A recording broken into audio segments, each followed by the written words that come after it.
Hindi man kami pinagbigyan ni Senator Ping Lacson na marinig ito. Kayo na lang po ang aming daan. Binibigyan kami 30 seconds, 1 minute. At ginawang propaganda line kanina ang buong hapon na yon, wala na tayong magawa. Hindi man tayo ang chairman noon. In fairness to Senator Ping Lacson, maybe he just wanted to show to the people and to the CPP group that they are given the platform to do their propaganda. Nonetheless, we don't care about that. Ang mamamayan ang huhusga. Ang tunay na huhusga ay mamamayan. Yan ang napakatapang na mensahe ni Ka Eric sa komite ni Senator Ping Lacson. Kaya kayo Zarate, Ilago, Franz Castro, Brosas at Teddy Casino, wala na kayong lusot sa mga bagong isisiwalat ni Ka Eric dito sa videong to. Kung bago lang kayo sa ating channel mga kababayan, huwag niyong kalimutang mag-subscribe at ilike ang ating video na to para lagi kayong updated sa ating mga reaction video na kagaya nito. Ngayon na nga no mga kababayan, ipagpalagay na natin na nakapagpropaganda ang Makabayan Block sa nangyaring Senate hearing kaugnay ng red tagging dyan sa may Senado, dyan sa komite ni Senator Ping Lacson. Heto ang problema nila mga kababayan, basang-basa na sila sa social media. Alam na ng mga tao kung ano nga ba ang pakay ng Makabayan Block at ang mga komunistang grupo na to sa ating bayan. At tama nga ang sinabi ni Ka Eric dito sa video to mga kababayan, na ang taong bayan ang huhusga sa Makabayan Block kung sila nga ba ay konektado sa Communist Party of the Philippines. At kung tama nga ba ang kanilang pinaglalaban. Hindi ako mga kababayan, hindi si Ka Eric, kundi lahat ng nanonood ng ating mga video, nagko-comment, nagsishare at nagla-like. Kayo ang magsasabi mga kababayan kung tama nga ba ang pinaglalaban ng Makabayan Block. Kaya para kay Zarate, Ilago, Franz Castro, Brosas at Teddy Casino, humanda-handa na kayo sa mga bagong siniwalat ni Ka Eric dito sa video ko. Mga kababayan, pakishare po natin itong mga ganitong klaseng video para mas marami pa makapanood sa ating mga kababayan. Ma-educate sila na huwag pasalihin ang kanilang mga anak sa mga komunistang grupong to. Hindi lang po ang mga ginagawa kong video ang i-share nyo. Basta nakakita kayo ng ganitong klaseng content kung saan ilinalahad ng kabulukan ng CPP-NPA, pakishare nyo po ang mga ganong klaseng video. Para sa buong detalye mga kababayan, heto na si Ka Eric at iba pang mga dating kadre ng CPP-NPA. Dito lang talaga manggagaling ang recruit sa Anak Bayan, sa LFS, CGP, NUSP, Kabataan, Makabayan. At sila din na nagrereklamo ng red tag. Hindi po nagrereklamo ang nagtitinda ng mga gulay, okra, at mga isda sa palengke na nire-red tag sila. Ang nagrereklamo na nagre-red tag, na sila natatakot na ma-red tag, itong grupo rin na sinasabi namin, diyan kami galing, kasama namin yan, at yan talaga ang modus operandi namin. Sila lang nagrereklamo. Hindi po ang nagtitinda ng sari-sari store, hindi po yung nagbibinta ng balot doon sa mga gilid-gilid ng kalsada o nagbibenta ng sigarilyo. Ang nagrereklamo ng red tag at atat na hindi mapatupad ang Anti-Terrorism Act, ito lang ang grupo na ito. Sila rin ang source of recruitment, sila rin ang nagko-cover ng operations ng underground na sinasabi namin. Preponderance of circumstantial and correlated practices point out to them. Ang panghuli po before we proceed for the question and answer, nakakabahala po yung statement ng Commission on Human Rights kanina. We take serious offense and we put into doubt that statement of Commissioner Dumpit representing human rights as if she was speaking this afternoon in Senate as the extension of the CPP Information Bureau. The same line ang naririnig namin at nakikita namin sa propaganda line ng CPP, the way itong si Commissioner Dumpit ng Human Rights explains her views on red tagging. And excuse me po, ang Alston mission was not a neutral mission. It was instigated by the Communist Party International Department by way of the network operation of ILPS, International League of People's Struggle, na si Joe Masison ang namumuno. Under ito sa kumpas at infiltration ng CPP International Department based on Utrecht, Netherlands. The Alston mission was premeditated, orchestrated by the Communist Party through the International Department. Hindi man kami pinagbigyan ni Senator Ping Lacson na marinig ito. Kayo na lang po ang aming daan. Binibigyan kami 30 seconds, 1 minute. At ginawang propaganda line kanina ang buong hapon na yon, wala na tayong magawa. Hindi man tayo ang chairman noon. In fairness to Senator Ping Lacson, maybe he just wanted to show to the people and to the CPP group that they are given the platform to do their propaganda. Nonetheless, hindi naman kami insecure. We don't care about that. Ang mamamayan ang huhusga. Ang tunay na huhusga ay mamamayan. Hindi ang Makabayan Black na nagpropaganda kanina. Ulitin ko, the first victim of the Alston mission was the disbandment of IALAG, Interagency Legal Action Group. Itong legal offensive arm of the government during the Gloria Macapagal Arroyo administration was disbanded due to the Alston recommendation. And whose demand was that? Demand yan ng Communist Party of the Philippines. At ang taga-Commission on Human Rights, tanungin natin ang Philippine National Police. Hindi yan nagko-cooperate para mag-file ng kaso sa sinasabi niyang sila daw ay nababahala sa maraming pagpatay at atake sa human rights defenders. Ang tanong, saan ang kaso? Saan ang blatter? Even ang karapatan at ang grupo ng CPP, they do not cooperate the PNP. Anong sagot nila? Tanongin niyo si Secretary Badoy. Standard, we do not trust the PNP that we will be given justice. Sino magbibigay ng justisya? NPA? So what kind of system is this? Tatakbo ka sa UN, tatakbo ka doon sa European Union, and telling the world that there is a breakdown on the observance of civil liberties and political rights, and human rights are being violated systematically by the government, and yet you do not want to cooperate with the Philippine police and other law enforcement for you to bring the case in court properly. Anong klase ito? What they want is to diminish and demolish the integrity of the government at the international forum. At yun kanina ang tinutumbok ng statement na yon ng Commission on Human Rights. Ang nakakabahala nito, ang Commission on Human Rights ay part ng government. O bakit ang kanyang linya parang linya talaga ng NDF, ng CPP at ng Information Bureau ng Communist Party of the Philippines? We're open for the question and answer. Ang pagtingin namin personal and at the same time as a group, as former CPP cadre, the government under President Duterte is serious and sincere to achieve peace.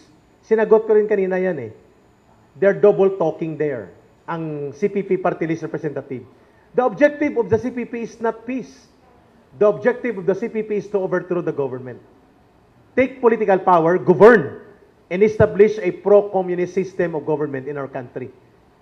At ang peace talks ay bahagi ng kanilang taktika para ikutan ng batas, makapagpropaganda, makapag-recruit, mapigilan ang pag-abante ng military operations, at the same time, mailabas ang kanilang mga leaders at kadre na nakakulong by way of bringing them as consultants. More than that, there is nothing more that the CPP wants to achieve peace. Una sa lahat, ibubulgar namin. Sana tinanong to kanina ni Senator Lacson. Ang peace framework mula 1992 under the Hague Declaration na sinimula ni Pangulong Ramos, walang DDR. Anong DDR? Disarmament, demobilization, and reintegration. Wala yon. Ibig sabihin, the NPA will retain their arms and they will be given disposition area and there will be only permanent long-term signed bilateral ceasefire. But the arms na hawak ng NPA, they will not demobilize. Walang DDR component yon. So anong klaseng peace talks yon na hindi pala magbababa ng armas ang NPA? And number two, they do not want to put under framework ng 1987 Constitution ang pinag-uusapan sa peace talks. So that is a big problem. Sa tanong mo, sir, may pag-asa pa kaya? Sa tingin namin, with this kind ng pag-iisip ng CPP and PNDF, we cannot achieve real peace with them. So anong pwedeng gawin? Localized peace negotiation or peace talks. Papaano? Direkta po sa mga local commands ng NPA, kakausapin ng mga pamilya ng NPA, ng CPP, kakausapin ng local government, those who want to go down and go back to their families and go back to the mainstream, they can be accommodated. Because for as long as babalik tayo dun sa lumang framework na Hague Declaration, foreign neutral venue, third-party facilitator, ay parang naging deklarado na natin na belligerent force ang CPP and PNDF. That cannot be pursued anymore. We will not recommend for that. Thank you. Dagdag ko lang doon. Noong 2017, nung nilift na yung peace talks and ceasefire, nawala na yon. Actually, ang tindig na ng CPP and PNDF sa usapin ng localized peace talks ay hindi mag-engage ang CPP, NPA, NDF sa localized peace talks. Bakit? Nangyari na yan nung panahon ni Cory na nagkaroon ng localized peace talks at ang nangyari sa mga CPP members at mga CPP committees ay nagkaroon ng faction. Ibig sabihin, nagkaroon ng mga tunggalian sa mga ideya at mga maling unification alliances, kaya ayaw na nilang mag-engage sa mga localized peace talks kung yun ang gagawin ng government sa susunod na mga panahon. Kaya ibig sabihin, yung sincerity tungkol sa localized peace talks at sa peace talks per se, ay hindi talaga yan tutugunan ng CPP, NPA, NDF. Gaya nga na nasabi namin kanina sa Senate hearing, though merong peace talks at merong ceasefire na nangyayari, tuloy-tuloy pa rin ang bira na ginagawa ng NPA sa mga unit militar, sa mga negosyante, mga landlords, para pabagsakin pa rin yung government. Yun yung ginagawa nila eh. Nakikipag-usapang pangkapayapaan sila, pero sa loob-loob nito, sinasabotahin nila talaga yung gobyerno, economically and politically. Ka-Erika, ka-Ibs, yung mentosin na hindi dapat wakasan itong, yung peace talks dapat ituloy o hindi na? Ituloy siya on the local level. Local engagement, hindi yung peace talks na luma.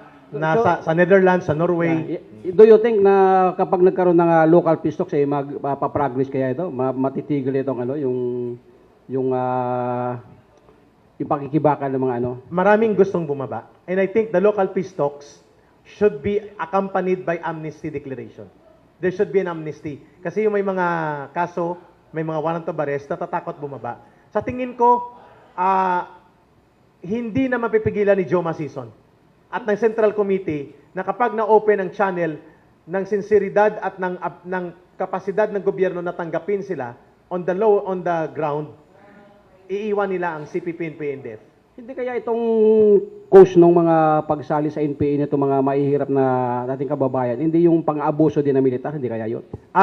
Pwede yan nung 50 years ago pa. Okay. Sa panahon ng martial law, sa lumang martial law.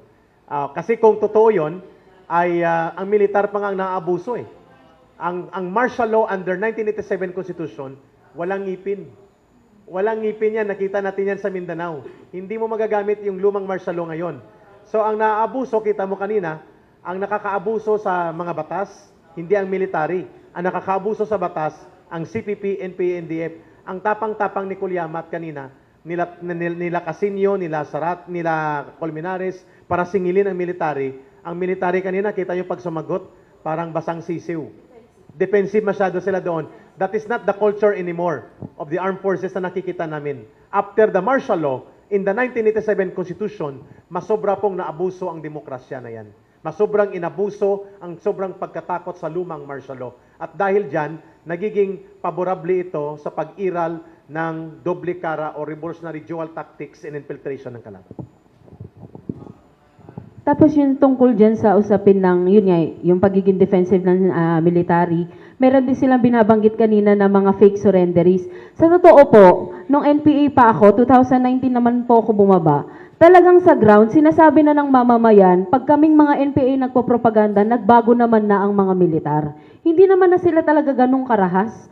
At marami na talagang nagbabalik loob. Sa Cagayan Valley po talaga, yung mga strongholds naming barangay, talagang nagbalik loob na sa government. And they are benefiting from the government right now talaga. Kasi nakikita nila na may mga testat, trainings, nakikita nila na yung mga lupa nila, makaklaim na talaga nila na sa kanila yung kasi itatitled na yun ng DNR, ng DAR, para ma-process yun. Nakikita nila yung progress na pumapasok ang mga kalsada.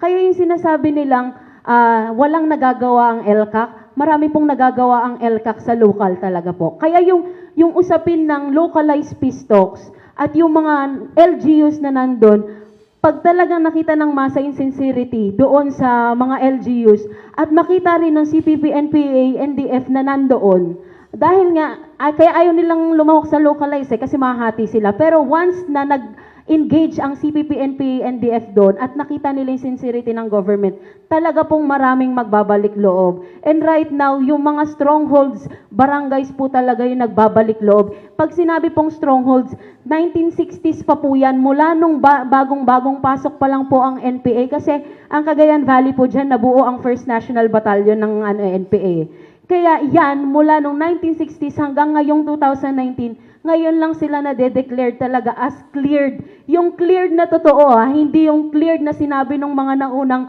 colonel at iba pang mga officer ng armed forces. Kasi ngayon talagang they are not only surrendering but supporting the government with their testimonies. Actually, gusto nga nilang magbigay ng mga testimonya hindi lang kami. Kaya sinasabi nga namin, hindi lang kami 10. There are hundreds of us na willing na mag-testimony para ipakita sa gobyerno na tama yung ginagawa natin. Hindi to red tagging, kundi unmasking.